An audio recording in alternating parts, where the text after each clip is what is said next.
only police purposes. 100,000? They're trying to pull Sweden into this, is what it sounds like. They're trying to provoke action. 11 wars since 1495. Oh my gosh.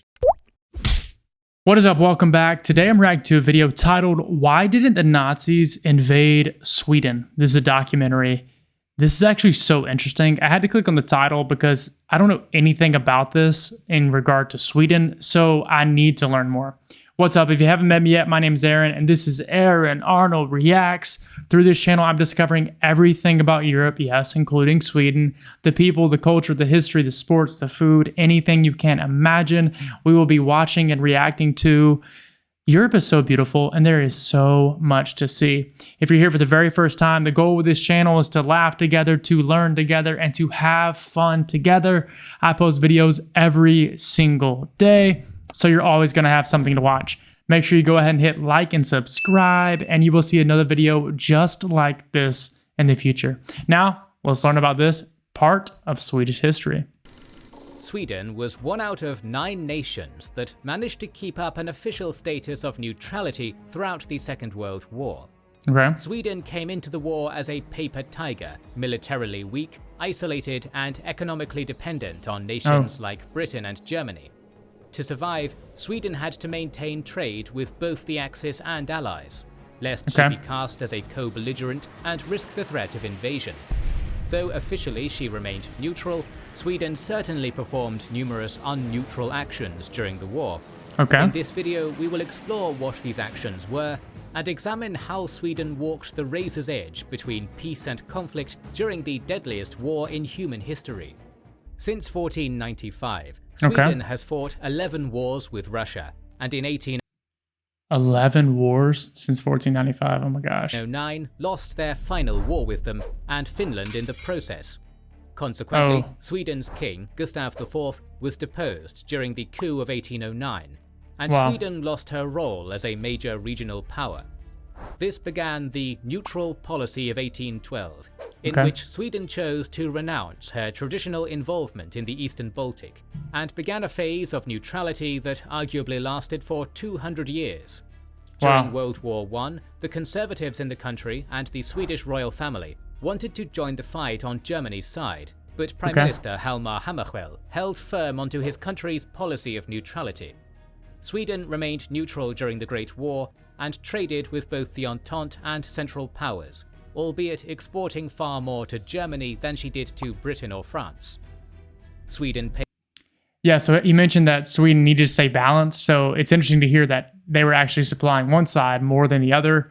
That's not necessarily neutral, but I'm sure we'll hear a bit more about the history behind that. And paid a high price when the Entente blockaded her, leading the country to the brink of serious unrest due to hunger marches sweeping through the country, protesting the government. Sweden's military budget was reduced significantly by 1925 in order to improve the domestic welfare state. Moreover, to neutralize the threat of the emergent Soviet Union on their eastern doorstep, Sweden's strategic interest was to support the new nations of Estonia, Latvia, and Lithuania, which had emerged after the collapse of the Russian Empire, and now stood between her and the new USSR. When the Nazis took power in the early 1930s, Sweden remained broadly within the German sphere of influence, and the new Third Reich would expect no less. In 1935, the Anglo-German naval agreement saw Britain effectively desert the Baltic. This, combined with the League of Nations' inability to stop the Italian conquest of Abyssinia, provoked Sweden to begin a 10-year rearmament program in 1936. Oh my gosh, this is so much information. Do you know what's going on here? The 10-year... Okay, so Sweden's now back to increasing the budget for the military. They're scared of war, and they started in 1936. That sounds like, honestly, a good time to start back. By 1940, Sweden had improved her land forces, but her navy, and more critically her air force, was small and made up of mostly obsolete aircraft. On September 3rd of 1939, Sweden declared official neutrality in the Second World War, and responded diplomatically, economically, and militarily to reflect this decision. Shipping lanes and harbours were closed to foreign warships. Unnecessary journeys were prohibited to save petrol, and 70,000 reservists were called up. Despite having strong iron and forestry industries, Sweden had few carbon resources and was dependent on other nations for coal, coke, and oil, which were necessary for maintaining a defensive military. Before World War II, Sweden imported coal and coke mostly from... I'm confused. What does he mean by coke? Not the drug, right? Not the drink. Britain, I don't think. Sweden's primary trading partner, and oil from the US. Germany also provided these goods and relied on Sweden for 40% of her iron ore. While Germany was able to produce its own iron ore, it was low-grade quality and required mixing with high-grade quality, which nations like Sweden provided. In 1939, Sweden concluded a trade agreement with Britain as a precursor to negotiate trade with Germany, who expected to maintain its iron ore shipments. Both Britain and Germany began blockades and began targeting Scandinavian pulp boats, sinking several Swedish merchant vessels. They're trying to pull Sweden into this, is what it sounds like. They're trying to provoke action. Wow, okay. So they started sinking Swedish boats. This is terrible. Sweden was able to bypass the Allied blockade by transporting high above the Arctic Circle to the port of Narvik, where the Germans were able to sneak in by sailing around a chain of 50,000 skärgård off Norway's western coast. Wow. Britain brought an agreement to reduce Swedish exports to Germany, particularly that of iron ore, but Sweden risked Nazi invasion if the iron flowing into Nazi factories became insufficient. Nevertheless, Sweden and Britain managed to negotiate the Anglo-Swedish War Trade Agreement on December 7, 1939, limiting iron ore export to pre-war levels. However, the long-term consequences of this would see Sweden become dependent on Germany for coal, steel, chemicals, coke, machinery, and instruments. All right, again, what does he mean, depending on coke? I don't know what the coke is in this. But that's interesting. So Sweden, now that they reduced their levels back to pre-war, they all of a sudden now are depending on Germany for certain things, which I think is going to lead to them saying that they ended up supplying Germany more ore because of that. Sweden then negotiated with Germany based on Britain's proposal, which Germany rejected, responding by beginning to mine Sweden's southern coast. Sweden capitulated to this threat and increased its iron exports to Germany in January of 1940. Thus, Sweden had achieved maintaining its trade with both warring parties for now. Nazi Germany was not Sweden's only threat, there was also the Soviet Union. The threat Russia posed to Sweden increased tenfold with the Molotov-Ribbentrop Pact of 1939, which allowed the USSR to recoup territorial losses from 1917, leading to the Winter War against Finland. Finnish Prime Minister Väinö Tanner looked to Sweden for support. All right, Sweden's just in a really terrible position. They're between Germany and the USSR, and they're also now called to help Finland, which they talked about earlier. They're trying to defend Finland and the other Estonia, Latvia, and Lithuania because they're the border between Sweden and Russia. So they need to back them, and they're really getting pulled in different directions. We'll see how this comes out. But Sweden declined, fearing it would be dragged into the war. The Finns managed to hold on for 2 months, and on December 1st, Finland requested Sweden send troops to Åland to allow the Finns to withdraw their forces there to fight the Soviets. Sweden refused to do so because it would breach neutrality, but on December 2nd, they altered their status from neutral to non-belligerent in order to offer material and humanitarian support to Finland. Additionally, at least 15,000 Swedes volunteered to fight with the Finns, 10,000 were accepted into training, and 8,260 fought in the Winter War, particularly during the battles of Salla and Honkaniemi. Wait a second, that is so cool. The Swedes said, we don't want these Russians taking over this land. We're going to stand up. We're just going to fight. Wow. Hats off to those guys. 8,000, it said 15,000 volunteers, 10,000 went, and then ended up with 8,000 fighting in these battles. Wow. Hats off to those Swedes. That's impressive. During the Winter War, Sweden faced 3 critical issues. First, her public and military sought to support Finland against the Soviets, threatening the government's neutrality policy. Secondly, if the USSR seized Finland, she would border Sweden, which posed a severe threat to national security. The third threat was not posed by Russia, but her Western allies, who were forming a deceptive plan to invade Sweden's iron mines. In late November, the Allies devised two plans, Operation Wilfred and Plan R4. Operation Wilfred sought to mine the Norwegian Channel, which was partially carried out by April 8th of 1940. Already. Plan R4 was a ruse in which the Allies would request permission to send an expeditionary force of 18,000 men to go across Sapmi under the guise that they were going to help the Finns. Oh my gosh. In reality, the force planned to seize key iron mines and harbours, and would present Norway and Sweden as fait accompli. Luckily for Norway and Sweden, the request was immediately seen as fishy, and both countries refused the request. That's crazy. So Britain was trying to sneak in, basically, and steal from Sweden and Norway. I think I'm tracking that correctly. This is insane. Did you know any of this, by the way? Like, this is nuts. Ironically, Germany unleashed its invasion of Denmark and Norway just one day later, on April 9th. Wow, this is getting intense. Like, actually insanely intense. As German forces landed on Scandinavian shores, Germany demanded Sweden maintain neutrality, restrict naval activity to coastal territorial waters, maintain telecommunications between Norway and Germany, continue iron ore exports, and allow German troop transit through Sweden by rail to Norway.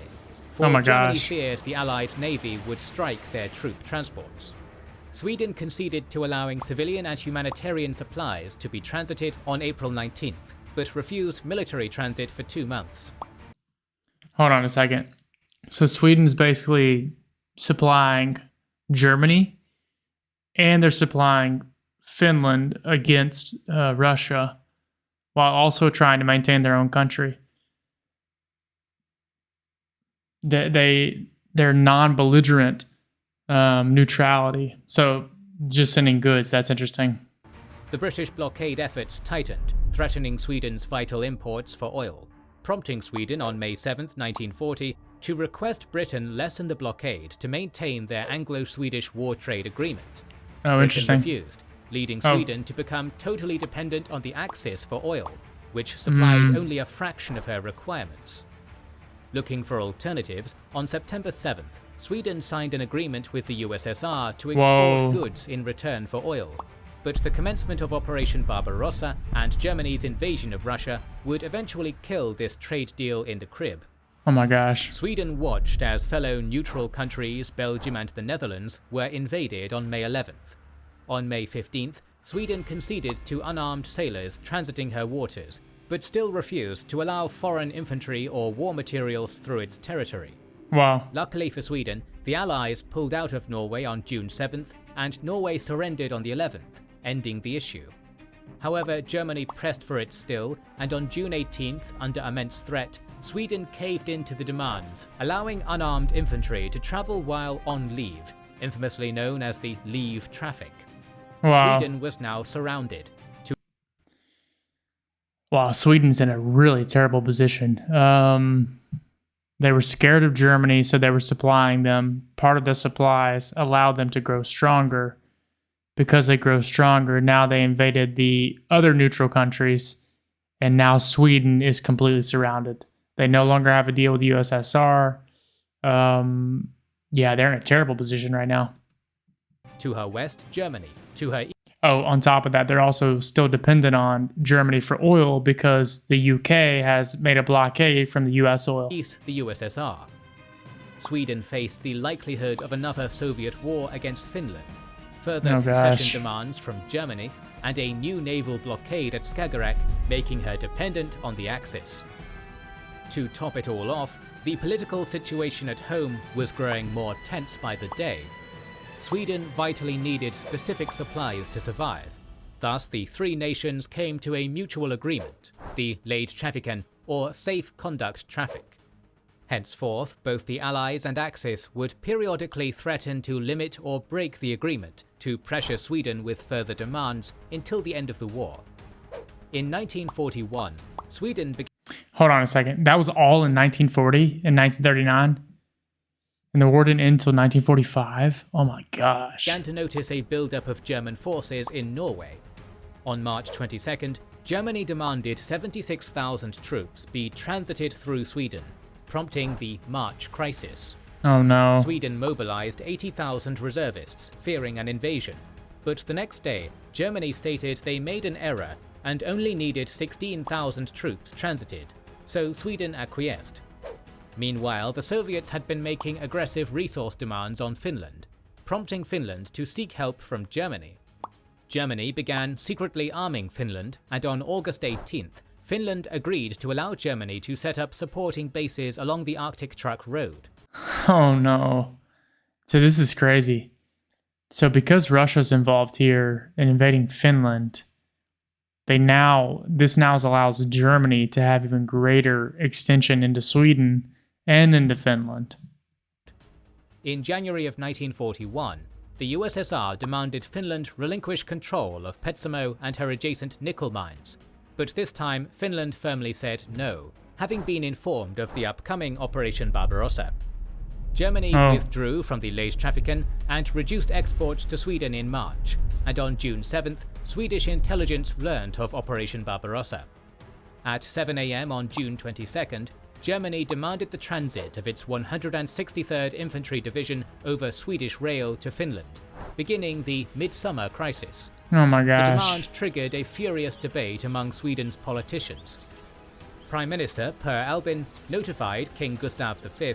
So this is terrible. Germany literally put Sweden in like such an awful position because they occupied Norway and they were now in Finland, and Finland needed to protect itself from the USSR, and Sweden needed to back Finland because Sweden also didn't want the USSR occupying Finland. So now Sweden is sandwiched between occupied Norway and Finland, who's getting help from the Germans. So now the Swedes literally felt like they needed to allow these Germans to go through to get to Finland. So much going on here. Who stated he supported agreeing to the concession, but that he would not take responsibility for Sweden going to war. Albin chose to interpret his remarks as a threat to abdicate. On the 23rd, Albin presented the issue to the Riksdag alongside King Gustav's threat.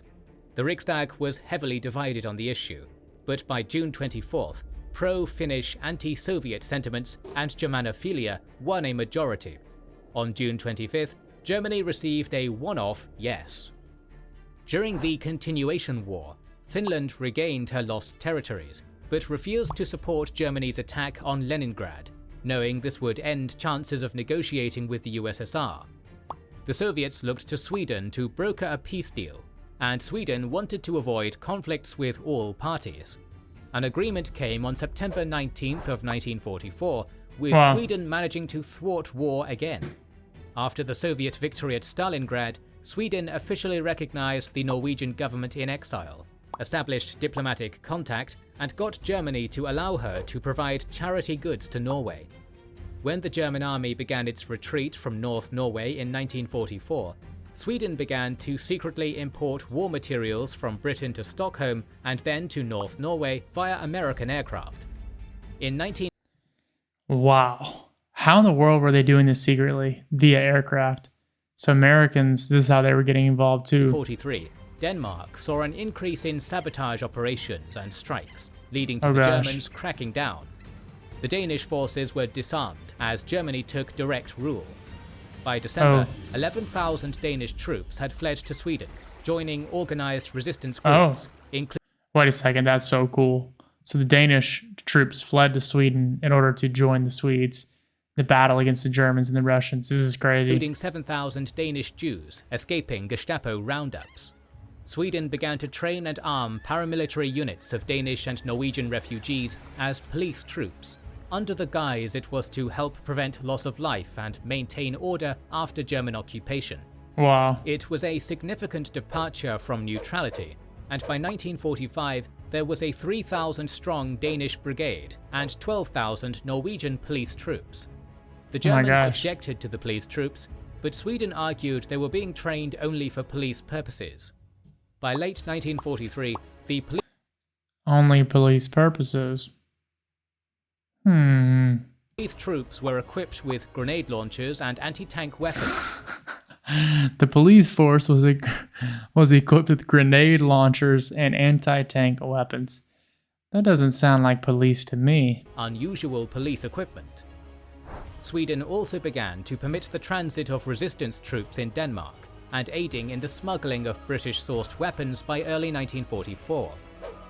On June 13th of 1944, the test rocket V-89 departed Peenemünde and crashed in Bäckebo, Sweden after it strayed from its course. The V-2 rocket contained an FUG-230 Strasbourg radio control receiver unit. Sweden exchanged the wreckage for Supermarine Spitfires from Britain. By the end of the war, Swedish intelligence had begun aiding the Allies with reports about the V-2 rocket program and Hitler's declining health. Sweden's Centralen deciphered an estimated 300,000 German messages and shared this with MI6 300,000? Oh my and gosh. the OSS. Wait a second. So there was a crash, and there was a radio on the crash that they sent to Britain to transmit, to basically spy and understand what's going on in Germany. What in the world? I mean, that could have been one of the most important things of the entire war, this piece. Wow, maybe it was. That's just really, really fascinating. Despite anti-communism, Nazi sympathizers, and several hundred Swedes volunteering for the Waffen-SS, Sweden also saved countless Jews from the Holocaust. The Swedish diplomat Göran von Otter found out about the Beutz extermination camp from an SS officer in August 1942. Wow. When Germany began rounding up Jews in Norway, Sweden smuggled a possible 1,100 Jews out of their own country using the Carl Fredriksen's transport. Wow, Between October and November of 1943, Sweden evacuated 8,000 Danish Jews to Sweden. Wow. When Hungary was caught holding secret... Wait, real quick, this makes me wonder though, like, is there still a lot of Jewish community in Sweden? I don't know anything about it, so I'm just asking because I truly am curious, because it seems like Sweden was really protecting a lot of people, especially the Jews. So is there still a lot of Jewish people in Sweden? Secret negotiations with the Allies, Germany unleashed an extermination campaign against her Jewish population. Unofficial diplomat Raoul Wallenberg helped the War Refugee Board to issue several hundred visas and tens of thousands of protective passes in Budapest until the USSR captured the city in December 1944. Wallenberg most likely perished in Soviet captivity in 1947. Wow, what an amazing story. He helped tens of thousands of people, but then the Soviets... But it is believed his actions may have saved as many as 9,000 Jews. Wow, that's amazing. Sweden's negotiating position with Germany changed dramatically after Germany's losses at El Alamein and Stalingrad. In June 1943, another war trade agreement, including the Americans, was made. Okay. The Allies wanted Sweden to reduce its exports to the Axis, stop financial credits to Germany, and reduce the leave traffic in return for increased Allied exports. Sweden agreed to cancel the leave traffic and limit German transit of materials to 120,000 tons per annum by October 1st. Wow. Meanwhile, 300,000 reservists were called up in case of German attacks, as Sweden... 300,000? Oh my gosh, I didn't realize. I was not expecting that, because this whole time they've been talking about 10,000 here, 10,000 there. 300,000, okay. relayed the demands to Germany. The timing was fortunate, as Mussolini had fallen and a large Soviet offensive hit the Eastern Front. Hitler had his hands full and accepted the terms without much trouble, with the Leittrafiken remaining uninterrupted. In 1944, Sweden managed to reduce exports to Germany for key materials like ball bearings and iron ore to 7.1 million tons, exceeding the Allied demands of 7.5 million tons. In the spring, the Allies sought further reduction, as the Pentagon believed these components were strategically critical to the Luftwaffe. On June 12th, Sweden agreed to reduce ball bearing export by 60% to Germany for 4 months, but promised Germany she would make up the difference by the end of the year. Thus, Sweden was able to meet the demands of both sides. In July 1944, with the Allies invading France, Estonia and Latvia, Sweden demanded that no coal, coke or cement be allowed to transit through Sweden to Norway, which Germany accepted without protest. Wow, okay. So clearly the tides are changing here. Clearly the Germans are on their heels and they literally can't bully Sweden anymore. They can't force them to do anything. So they're just accepting, hey, we need this material. Yes, just yes. We'll sign it right now. Following this, the Allies demanded all Swedish shipping to Germany be suspended, so Sweden reduced shipping by half. On August 24th of 1944, the Allies demanded all commercial trade be cut with Germany. So on September 27th, Sweden closed her territorial waters to German shipping. Wow. On October 12th of 1944, Sweden requested an end to all ball-bearing exports to Germany. And on October 20th, the Allies requested this be extended to all metal and ore exports. But Wow. Sweden was still trying to maintain the Leidstrafiken. Instead, Sweden gave a secret guarantee to stop all exports to Germany on November 24th, and informed Germany of this on January 1st of 1945. Wow. Despite officially withdrawing from the Leidstrafiken on January 31st, Germany was in near collapse, and it continued simply because of routine. The Allies made a final demand to stop the export of materials to Norway and Denmark, but by that time the war was ending. Wow. After the war, Sir Winston Churchill accused Sweden of playing both sides for profit. Indeed, Sweden has ever since been heavily scrutinized for her conduct during the Second World War. Sweden was isolated. That is so interesting. So Sweden really, a lot of people frown upon Sweden after this because they were kind of fueling both sides. Okay, that's interesting. Economically, surrounded by hostile states, and breached her neutrality in favor of both the Allies and the Axis multiple times. Sweden prudently looked after its own interests, and managed not to be invaded like her neighbours. Above all else, one thing can certainly be said: Sweden's government managed not to expose its citizens to the horrors of war. True. More videos on the geopolitics of World War II are on the way. To ensure you don't miss that, make sure you are subscribed. Okay, insane. I didn't know anything about Sweden's involvement in the Second World War, so to learn this history is really fascinating, to see how they worked with the UK, with America, to try to slow down and stop the German forces in a roundabout way. They saved a lot of Jewish people. They also really helped out Finland. So that was really interesting to hear about. I literally have never heard that my whole life. So that was very cool. Yeah, Swedes, what do you think about this time period? Is there any other opinion or take? Is this pretty accurate or not? Yeah, I'm learning all about Sweden, all about Europe. So if you want to follow this page, make sure to hit like and subscribe. You're going to keep learning with me, keep laughing with me, and keep having fun with me. So I will see you in the next video. Cheers.